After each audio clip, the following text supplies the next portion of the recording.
Welcome back. I'm still with the founder of the Institute for Security Studies, Dr. Jackie Cilliers, and we are looking at the situation in South Africa at the moment, what citizens expect from the government, from the leader of the country, President Cyril Ramaphosa. But at the same time, there are things that are happening anyway in the world that require our attention and implementation and involvement with. But let's go back to the earlier discussion that, you know, if this happens, certain things will happen. President Ramaphosa providing the vision, he's got a lot of things to contend with. Now, in a week's time or so, we've got the Commission of Inquiry into State Capture, for instance. And just prior to that, or over the next few days, he's got to appoint a new head of the National Prosecuting Authority. And a lot of people think that when you have new leadership at the NPA, then you are going to see a lot of drama there in terms of the outstanding cases where people or individuals have not been prosecuted. Won't these two specific things somehow make the ANC come apart or generate tensions within the organization? Because there are high-profile people implicated here. Yes, but the Zondo Commission of Inquiry will only deliver its results in 2 years' time. Yeah. After the elections. Yes. And what is very important is that South Africans don't want the inquiries that have been building up within the National Prosecuting Authority to wait until the Zondo Commission of Inquiry has been finished. Those inquiries, that pile of cases, need to be processed.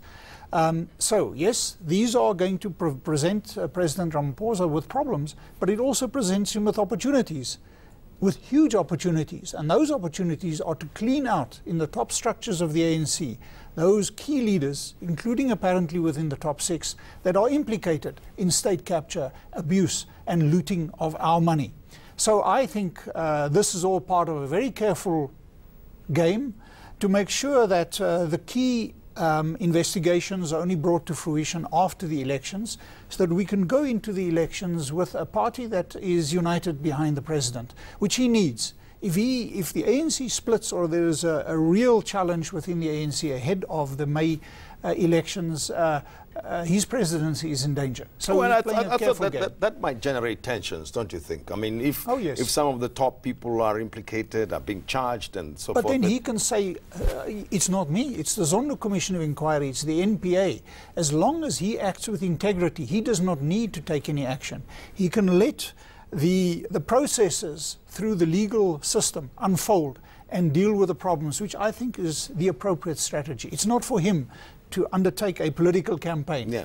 It is for the judiciary and the police and the NPA and so on to do an investigation and to come with the facts and to then deal with the people that have stolen so much from this country. Well, earlier we spoke about the vision for the country. What do we need in South Africa? And President Cyril Ramaphosa has made some comments on what he thinks the country needs at this time. Let's listen to him. Properly harnessed, new technologies can ensure more efficient processes and more reliable systems of service delivery. They can expand economic participation by ensuring that knowledge and information is more broadly disseminated across the population. To succeed, however, we need to equip our people with the necessary skills to thrive in such a society and in such an economy. The World Economic Forum predicts that the 3 most important skills for an employee or a worker by 2020 will be complex solving problems, critical thinking, and creativity. Without adequate training, only a few emerging countries will possess these skills in sufficient numbers, while others will see their prospects stifled by automation. Well, there's the president. He believes that the 4th industrial revolution is here, and we've got to find a new way of training people with appropriate skills in order to take advantage of these technological changes. And you've written, I even have your paper here on 4th industrial revolution in manufacturing in South Africa. So what do you think of his views? I think he's entirely correct. The 4th industrial revolution is It's our artificial intelligence, it's cloud computing, it's digital manufacturing, and that's coming to South Africa. We need to prepare ourselves. Government has got all the policies, particularly issues around vocational training. People think the fourth industrial revolution is just about high-end technology. It is about low-end technology, plumbing, fixing things, and being able to have welders and all of that. We have to change our educational system. Government's got the policies on that. We have to infuse our normal academic educational system with science and technology and maths and these kind of things. Policies are in place. It is execution, like with land, that is the problem, not our policies. And there I think we have a long way to go. I think we are all concerned South Africa has lost 20, 30 years in our educational system. Yeah. We are not making progress, but we really, South Africa has been deindustrializing the last 10, 15 years. It's partly the impact of competition from China, lack of government support, and then a lack of confidence that government knows what it is doing and providing a sufficient framework for investor confidence. All of that we now know the president gets. How do you change that ship around? We should have started 20 years ago, but we are where we are. Yeah. So we need to change our immigration policies to attract foreigners. We have Home Affairs that is located within the security cluster. Crazy. Home Affairs should be in the economic cluster. It is its job is to help economic expansion, not to deter growth and skilled people from coming in.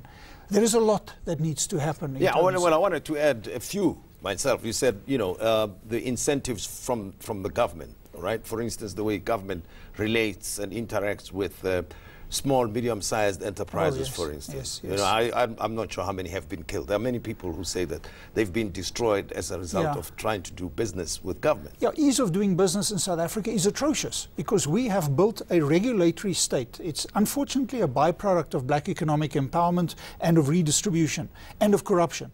So we've built a state with incredible complex regulations and hurdles. State procurement is a nightmare. So, and we established, instead of helping small business, we established a small business department, which, nobody knows really what they do. But easing the burden, the regulatory burden, helping people to become entrepreneurs, that's what we should be doing. The skills development side of things, your views on, the skills levies that are paid, and we've got the education and training seaters, their performance also has been very, very questionable. Yeah. Now, there's obviously a lot of change and efficiencies that we can gain within government to take us forward. But if we do not prepare for this growing digital world, we will be left behind. Our competitive advantage is in Africa, and I think that the Ramaphosa presidency will try and build on regional value chains, making Africa, which it already is, our main destination of manufactured and other goods. This is the only region where we have a competitive advantage, and we need to fight our entry and our dominance in that region. But now, let me raise something else. I mean, the focus has been on government doing this, government doing that. But we've got NEDLEC, right? The partners, as they are called, are there. Organized labor, organized business, including government itself. Everybody who sits there should be aware, has been aware of these challenges all this time. Why are they not dealt with, addressed with urgency up to this point? And as you said, growth can only come from the private sector. One would have thought that private sector will be taking the charge, will be taking the lead in the promotion of the fourth industrial revolution. Well, until very recently, we had a president who wasn't interested in the private sector or good governance or taking the country forward, but was interested in, looking after him and his cronies. I think that has all changed. We also have had an ANC that's before 1994, basically starting before 1994, has been captive of labor to set its economic policies. I think that COSATU has changed, the Tripartite Alliance has changed, the ANC has changed. We need to look to the future and ask ourselves the simple question of what South Africa needs for a future that will provide employment and opportunity for all of us, and work backwards from that future. We are so busy fighting with one another about which piece of land can you get and which piece of land can I keep, that this is not taking us forward. That common vision, and Tim, you may remember that in the 1990s, how that visioning scenarios played an important role in South Africans to cohere people from vastly different backgrounds about getting to a vision, a national vision.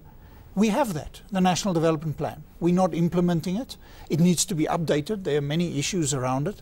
But there is, if we do not build that social compact between the private sector, business, well, and as government. we conclude, Jackie, briefly tell me, how do you feel about the future now, given the changes that you've referred to and the changes in the world? I'm actually quite optimistic about South Africa. I think that we've taken the pain. We feel brutalized and beaten up, but the prospects are looking good. Our major danger is not what happens in South Africa, but it's in actual fact what happens globally.